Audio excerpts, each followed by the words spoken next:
सभी परीक्षार्थियों को बहुत बहुत नमस्कार। और फ्रेंड्स, बहुत सारी मेहनत आप कर चुके हैं, बहुत हार्ड वर्क कर चुके हैं, बल्कि 6 to 8 का पेपर, पीआरटी का पेपर आप देख भी चुके हैं। और आपने ये देखा होगा कि बिल्कुल जो पैटर्न था बिल्कुल वैसा ही रहा फ्रेंड्स। जो 80 मार्क्स का पेपर था उसमें वही 80 में से 40 मार्क्स व्याकरण के आए, 25 मार्क्स की कॉम्प्रीहेंशन आई और 15 मार्क्स का साहित्य आया। हालांकि अब जो 9-10 का पेपर है उसमें चेंजेस आ सकते हैं, लेकिन मेन बात ये रहेगी कि ग्रामर और लिटरेचर दोनों ही इंपॉर्टेंट है। तो एक बार सबसे पहले तो टीचिंग परीक्षा की पूरी टीम की तरफ से आपको ऑल द वेरी बेस्ट। आपका पेपर बहुत अच्छा जाए, बीपीएससी 2024 आपके लिए सफलता, ठीक है ना, लेकर आए। हम तो यही चाहते हैं। दूसरा, हम आपके लिए बस एक छोटा सा शॉर्ट वीडियो लेकर आए फ्रेंड्स, हिंदी व्याकरण के एक रिवीजन के लिए, क्विक रिवीजन के लिए। और जो हमने देखा है कि जो पेपर में क्वेश्चन ज्यादा आ रहे हैं उन्हीं से संबंधित कुछ महत्वपूर्ण तथ्य है, बहुत ही जल्दी जल्दी मैं आपको बताने जा रही हूँ फ्रेंड्स। ध्यान से देखिएगा, पेपर से पहले इसको देखना भूलिएगा मत फ्रेंड्स। अब सबसे पहले कुछ वर्णिक छंदों के नाम। बच्चे बार बार कहते हैं कि मैम वर्णिक और मात्रिक छंदों में हम याद नहीं कर पा रहे कौन कौन से हैं। तो फ्रेंड्स प्लीज नोट कर लीजिए, आज वर्णिक छंदों में जो मेन है जो पेपर में आ सकते हैं फ्रेंड्स, सवैया 22 से 26 वर्ण के बीच में करो, 2200, 2300, 2400 वर्ण, तो वो आपका सवैया होगा। ये इंपॉर्टेंट है फ्रेंड्स। फिर आपका इंद्र वज्रा 11 वर्ण। अब मेन बात क्या है फ्रेंड्स, इसके भी 11 वर्ण है और उपेंद्र वज्रा के भी 11 वर्ण है। जहां पर भी आपका उपेंद्र वज्रा, ये और उपेंद्र वज्रा दोनों के 11 वर्ण। और इनको याद करने का तरीका क्या है फ्रेंड्स, इंद्र वज्रा का नियम है ताज एसएस। मैं आपको नियम बता रही हूं फ्रेंड्स, याद रखिएगा। ताज एसएस का मतलब है 2 तगण, 1 जगण और 2 गुरुवर्ण। ये आपका इंद्र वज्रा छंद का नियम है। मैं लिख रही हूं फ्रेंड्स, याद कर लीजिएगा। उसके बाद वसंत तालिका इंपॉर्टेंट है फ्रेंड्स, मंदा क्रांता इंपॉर्टेंट है, देव घनाक्षरी इंपॉर्टेंट है 33 वर्ण। उसके बाद आपका मालिनी 15 वर्ण। इसका नियम क्या है फ्रेंड्स, नाम्या, ये आपको याद हो ही चुका है, 2 नगण, 1 मगण, 2 यगण। फिर भुजंगी के 11 वर्ण, द्रुत विलंबित के 12 वर्ण फ्रेंड्स। और इसका भी नियम क्या था, नभार। नभार मतलब कि 1 नगण, 2 भगण और 1 रगण। फिर आपका घनाक्षरी 31 वर्ण, और बल्कि घनाक्षरी को 31 मत मानिए, कवित्त मानिए। कवित्त का है 31 वर्ण। रूप घनाक्षरी का ये 32 और देव घनाक्षरी का 33। और उसके बाद प्रमाणिका 8 वर्ण फ्रेंड्स, जिसका नियम होता है लघु गुरु, लघु गुरु, लघु गुरु, लघु गुरु। ये इसका नियम है। शालिनी के 11 वर्ण, वंशस्थ के 12 और तोटक के भी 12।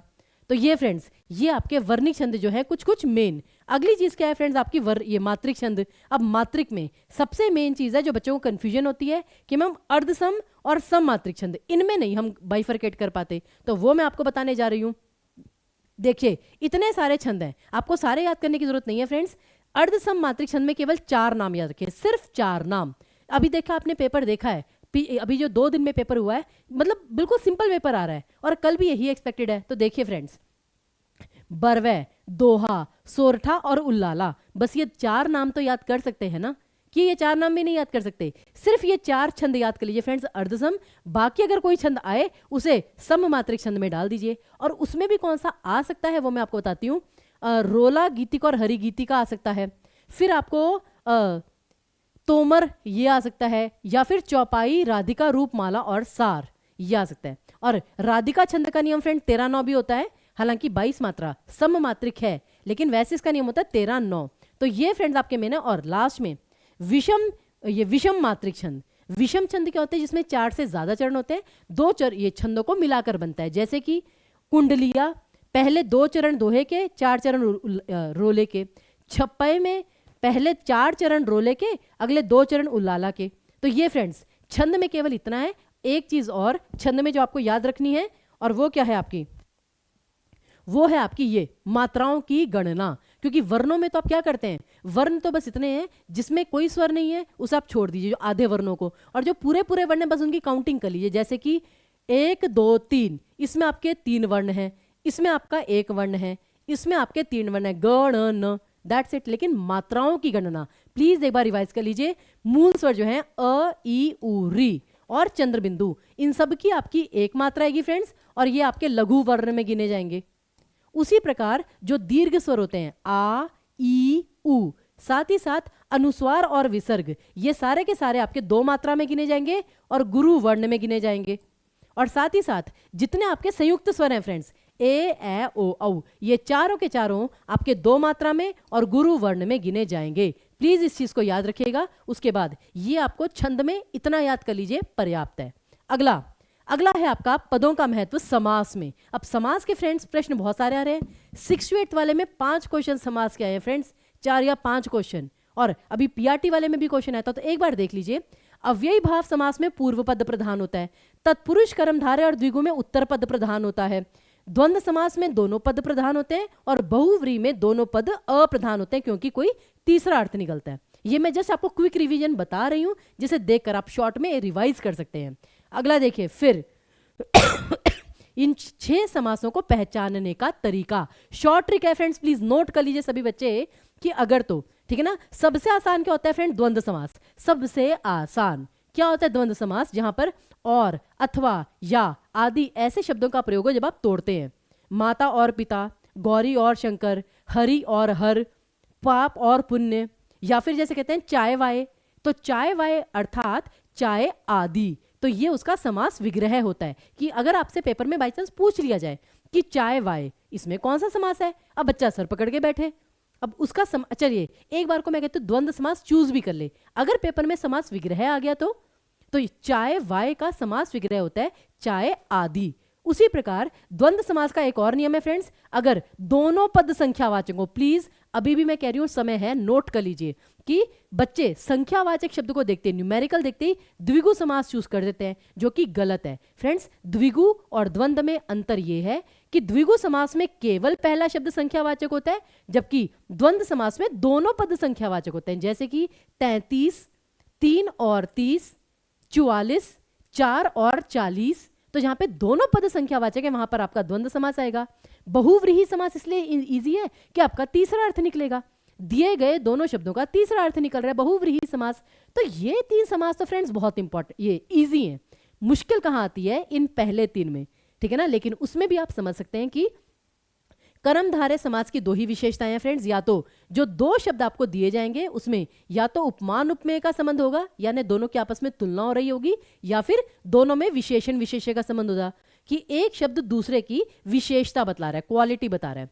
फिर आपका आता है तत्पुरुष समास, जहां पे कारक चिन्हों का लोप हो, प्रयोग हो, कुछ भी कह लीजिए। और अव्ययी भाव समास, इसमें क्या होता है फ्रेंड्स, अगर आपके शब्द रिपीट हो रहे हैं, घर घर, हाथों हाथ, रातों रात, खट खट, ये सारे के सारे आपके अव्ययी भाव समास में आते हैं। साथ ही साथ जहां पर निर उपसर्ग, बे उपसर्ग, प्रति उपसर्ग, आ उपसर्ग, यथा उपसर्ग आए, वहां पर आपका अव्ययी समास, अव्ययी भाव आता है। हां, लेकिन एक चीज, जहां पर आपका दुरुपसर्ग आ जाए फ्रेंड्स, दुरुपसर्ग आपका कर्मधारय समास में आएगा। इस चीज को नोट कर लीजिए। बच्चे निर और दुरुपसर्ग में कंफ्यूज हो जाते हैं क्योंकि दोनों में विसर्ग संधि होती है, तो वो यहां पर भी कॉमन ले लेते हैं, लेकिन दुरुपसर्ग कर्मधारय में आएगा, निरुपसर्ग जो है आपका अव्ययी भाव समास में आएगा। तो ये आपका समास है फ्रेंड्स, शॉर्ट में 2 स्लाइड्स में, प्लीज इसको ध्यान रखिएगा, पेपर में आ सकता है। अगला देखिएगा फिर, अब तत्सम तद्भव के फ्रेंड्स पेपर में फ्रेंड्स क्वेश्चंस बहुत आते हैं, तो इनको पहचानने का वैसे तो मतलब कहीं से भी क्वेश्चन आ सकते हैं, लेकिन फिर भी अगर हमारे पास कुछ ट्रिक्स होंगी तो पहचानना आसान हो जाएगा। जैसे कि अगर जो री का स्वर है, ण है, श षटकोण है, ये सदैव तत्सम शब्दों में आते हैं। मतलब आप कह लीजिए 99.999%, बहुत ही रेयर चांसेस होते हैं कि इनमें से कोई वर्ण तद्भव में आए, लेकिन 99.99% री का स्वर, श षटकोण और अण ये हमेशा तत्सम में आएंगे। दूसरा पॉइंट क्या है, संयुक्ताक्षर अधिकतर तत्सम शब्दों में आते हैं। अधिकतर, मैंने हमेशा नहीं कहा, अधिकतर। जैसे सक्षम, ज्ञानी, त्रिशूल, उद्यम, द्विरद, ये जो संयुक्त वर्ण होते हैं ना, ये मोस्टली तत्सम में आते हैं। फिर अब उत्क्षिप्त व्यंजन, उत्क्षिप्त व्यंजन पता है ना, ढ़ और ढ, ये कभी तत्सम में नहीं आते फ्रेंड्स, कभी भी। मतलब अगर आपने किसी शब्द में ढ़ या ढ़ देख लिया तो दैट मीन्स कि वो तत्सम शब्द कभी हो ही नहीं सकता। और आखिरी चीज फ्रेंड्स, जहां पर आपका अनुनासिक आ जाए, यानी कि चंद्र बिंदु, वो आपके अधिकतर तद्भव होते हैं, क्योंकि ये तत्सम में नहीं आते फ्रेंड्स। चंद्र बिंदु वाले आपके 99% तद्भव आएंगे। और एक और पहचान, कभी कभी पेपर में आपसे विदेशज शब्द पूछ लिया जाता है, तो याद रखिए विदेशज शब्दों में चंद्र बिंदु कभी नहीं आएगा फ्रेंड्स। विदेशों में चंद्र बिंदु नहीं होता, ये हिंदी में चंद्र बिंदु होता है, तो चंद्र बिंदु आपका तद्भव में आएगा। तो ये छोटी सी ट्रिक थी तत्सम तद्भव की। अगला देखिए फ्रेंड्स, अब अलंकार। फ्रेंड्स पेपर में अलंकार के, काव्य के बहुत प्रश्न आ रहे हैं। आप सोचिए, 3 प्रश्न काव्य रस, 3 प्रश्न अलंकार, 3 प्रश्न छंद और 1 काव्य ये गुण। ठीक है ना। ये तो 10 प्रश्न तो डायरेक्टली उससे थे, काव्य से, भाई आपके 6 to 8 वाले सेशन में। और मुझे लगता है कि कल जो आपका 9-10 का पेपर है उसमें भी ऐसे ही आएगा, तो ध्यान दीजिएगा।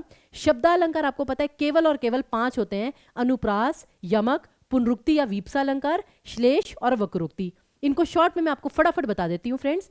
अनुप्रास अलंकार क्या है? यही जहां पर वर्णों की, शब्दों की, वाक्यों की पुनरावृत्ति हो। अब जैसे कि जहां पर केवल एक वर्ण की आवृत्ति बार बार हो, कि कल कानन कुंडल, क क क रिपीट हुआ, वो होता है वृत्तीय अनुप्रास। अगर एक से ज्यादा वर्ण रिपीट हो तो 6 का अनुप्रास। अगर पूरा का पूरा शब्द या वाक्यांश ही रिपीट हो जाए, जैसे कि वो था कि वही मनुष्य है जो मनुष्य के लिए मरे, मनुष्य शब्द 2 बार आया परंतु सेम अर्थ में आया, वो आपका अनुप्रास लाटानुप्रास में आएगा। तो अनुप्रास अलंकार के 5 प्रकार होते हैं फ्रेंड्स। फिर यमक अलंकार, यमक अलंकार में शब्द रिपीट होता है परंतु भिन्न अर्थ में, जैसे तो परवारू उर्वशी, उर्वशी समान, या तू मोहन के उर्वशी, उर्वशी समान, कि तू मोहन के उर्वशी, यानी उर में बसी हुई है, हृदय में बसी हुई है, उर्वशी के समान। तो यहां पे शब्द 2 बार आया, भिन्न अर्थ में आया, तो ये आपका यमक अलंकार। वीप्सा अलंकार में क्या होता है फ्रेंड्स, कि शब्द तो रिपीट होता है लेकिन सिर्फ इमोशंस के लिए और एक साथ रिपीट होता है। जैसे अनुप्रास में तो अलग अलग, कि वही मनुष्य है जो मनुष्य के लिए मरे, बीच में कई वर्ड आ गए थे, लेकिन वीप्सा अलंकार में साथ में आता है, जैसे राम राम, धीरे धीरे, हौले हौले, वो वीप्सा अलंकार, जिसे पुनरुक्ति प्रकाश अलंकार भी कहते हैं। फिर श्लेष अलंकार फ्रेंड्स, जहां पर बच्चों का अधिकतर डाउट होता है, यहां पर एक शब्द के कई अर्थ निकल रहे होते हैं। श्लेष अलंकार के 2 प्रकार होते हैं फ्रेंड्स, अभंग और सभंग। अब भंग करना, भंग करना मतलब होता है तोड़ देना। अब अगर तो एक शब्द को बिना तोड़े उसके डिफरेंट अर्थ निकल रहे हैं, जैसे हरि, हरि का मतलब बंदर भी होता है और विष्णु भी होता है, तो शब्द को तोड़ा नहीं, वैसे ही उसके अपने आप डिफरेंट अर्थ हैं, तो वो आएगा आपका अभंग में। और जहां पे शब्द को तोड़ना पड़े, जैसे कि आपका वृषभानुजा, कि एक तो है वृषभ जमा अनुजा, और इसको दूसरे तरीके से तोड़िए, वृषभान जमा जा, तो यहां पे सभंग श्लेष आएगा। तो श्लेष अलंकार वो होते हैं जहां पे एक शब्द के कई अर्थ निकल रहे हो। और लास्ट में आता है आपका वक्रोक्ति अलंकार फ्रेंड्स। वक्रोक्ति क्या होता है, कि बोलने वाले ने कुछ और कहा, सुनने वाले ने कुछ और समझा, गलत फहमी होना, जहां गलत फहमी हो जाती है वहां पर वक्रोक्ति आता है। और इसके भी 2 प्रकार, श्लेष वक्रोक्ति और काकु वक्रोक्ति, ठीक है ना। तो ये तो 5 अलंकार थे शब्दालंकार। इसके बाद दुनिया जहान का कोई भी अलंकार आ जाए फ्रेंड्स, सबको आप अर्थालंकार में लिख कर आएंगे, डन। हाँ, लेकिन एक उभयालंकार है जिसके 2 प्रकार होते हैं, संसृष्टि और संकर। संसृष्टि और संकर, ये 2 आपके उभयालंकार हैं, बाकी सारे के सारे आपके अर्थालंकार। अब आखिरी में फ्रेंड्स एक और चीज होती है जो उपमा अलंकार होता है, जहां पे तुलना होती है, उसके अंग बच्चों को समझ में नहीं आते। मैं एक बार और बता देती हूँ फ्रेंड्स आपको, ये देखिए, जो उपमा अलंकार होते हैं या फिर इन चीजों को उपमान उपमेय बच्चों को समझ में नहीं आता, तो मैं एक बार फिर से रिवाइज आपको करवा रही हूँ फ्रेंड्स। उपमेय क्या होता है, कि जिस व्यक्ति या वस्तु की तुलना की जाती है। जैसे मैं कहती हूं कि भाई चांद सा सुंदर चेहरा, ये चांद सा सुंदर मुख, तो अब यहां पे क्या है, जो मुख है, चेहरे की तुलना चांद से की जा रही है, तो मुख आपका उपमेय है। किससे तुलना हो रही है, चांद आपका उपमान है, ठीक है ना। फिर अब साधारण धर्म क्या होता है फ्रेंड, साधारण धर्म जो दोनों में कॉमन क्वालिटी होती है, कि मुख और चांद में कॉमन क्या है, सुंदर, तो सुंदर आपका साधारण धर्म है। और लास्ट में आता है आपका सादृश्यवाचक या वाचक शब्द, ये जितने भी होते हैं फ्रेंड्स, सा, से, सी, सम, सरिस, सरीखी, के समान, ये सारे आपके वाचक शब्द कहलाते हैं। और साथ ही साथ एक बात याद रखिए, जिस भी अलंकार में, जैसे आपको पंक्ति आएगी पेपर में कि इसमें कौन सा अलंकार है, जहां पर आपके इनमें से कोई शब्द आ गया ना फ्रेंड्स, वो आपका रूपक अलंकार कभी हो ही नहीं सकता। नोट कर लीजिएगा ये, कि जहां पर आपका ये वाचक शब्द आ गया, दैट मीन्स कि वहां पर रूपक अलंकार नहीं है, क्योंकि उपमा और रूपक में अगर कोई अंतर है तो वो ये है, ये उपमा में होता है, रूपक में नहीं होता है फ्रेंड्स। तो आई होप कि ये चीजें जो है वो आपको क्लियर हो गई होंगी।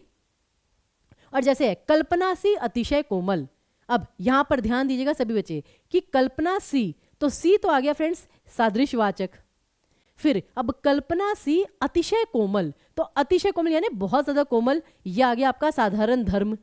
और कल्पना के समान, तो कल्पना है फ्रेंड्स आपका यहां पर उपमान, यहां पर उपमेय था ही नहीं, यहां पर उपमेय था ही नहीं। तो ये जो छोटी छोटी चीजें हैं फ्रेंड्स आपको ध्यान रखनी है पेपर में, इनमें से डेफिनेटली आपको कुछ ना कुछ तो आएगा ही आएगा, ठीक है ना, ये तो कंफर्म है क्योंकि ये सारे इंपॉर्टेंट टॉपिक्स थे शॉर्ट में जो आपको मैं बताना चाहती थी आपके सामने फ्रेंड्स। अब कोई भी डाउट आए, और हाँ एक और चीज फ्रेंड्स, वो तो हम भूल ही गए, सबसे मेन चीज हमारा मंत्र यमातराज भानस लगा, यमाताराज भानस लगा। अभी तक तो फ्रेंड्स इसमें से क्वेश्चन नहीं आया है, लेकिन इसका मतलब ये नहीं है कि 9 to 10th में इसका क्वेश्चन नहीं आएगा। याद रखिए छंद में 8 गण होते हैं यहां तक, यगण मगण तगण रगण जगण भगण नगण और सगण। और कोई भी आपको गण आए, जैसे कि आपको आ गया भगण, तो भगण का नियम क्या होगा फ्रेंड्स, ध्यान दीजिएगा। भगण का नियम भ से स्टार्ट कीजिए, भ कहां पर है, ये भा न स, यानी गुरु लघु लघु। उसी प्रकार अगर आपसे पूछा जाए तगण, तो त से स्टार्ट कीजिए, त ता रा ज, यानी गुरु गुरु लघु। बन गया नियम फ्रेंड्स। तो इतना सा है। तो एक बार फिर से फ्रेंड्स आप सभी को कल के पेपर के लिए बहुत बहुत शुभकामनाएं। टीचिंग परीक्षा हमेशा आपके साथ है, आप पेपर देके आइए। टीचिंग परीक्षा बिल्कुल रेडी रहेगा आपको पेपर के सॉल्यूशन, ठीक है ना, ये एक्सप्लेन करने के लिए। तो सभी बच्चे बिल्कुल आप टेंशन मत लीजिए फ्रेंड्स, जितना आपने पढ़ना था पढ़ चुके हैं, जो पेपर बनना था बन चुका है। जो स्थिति आपकी है वही स्थिति बाकी सब बच्चों की है। आप में और जो बाकी बच्चे उनमें अंतर क्या होगा, या फिर मैं कहूं कि जो सक्सेसफुल बच्चे होंगे पेपर को क्लियर करेंगे और जो पेपर क्लियर नहीं कर पाएंगे, उनमें केवल एक अंतर रह जाएगा कि वो बच्चे सिली मिस्टेक नहीं करेंगे, प्रश्न को ध्यान से पढ़कर उत्तर देंगे और ठीक है ना फोकस रहेंगे, टेंशन को हावी नहीं होने देंगे। जो कंसेप्ट्स हैं उनको अपने दिमाग में रखिए, टेंशन को नहीं, ठीक है। तो इसी के साथ एक बार फिर से आपसे विदा लेते हैं फ्रेंड्स, मिलते हैं कल। बहुत बहुत धन्यवाद।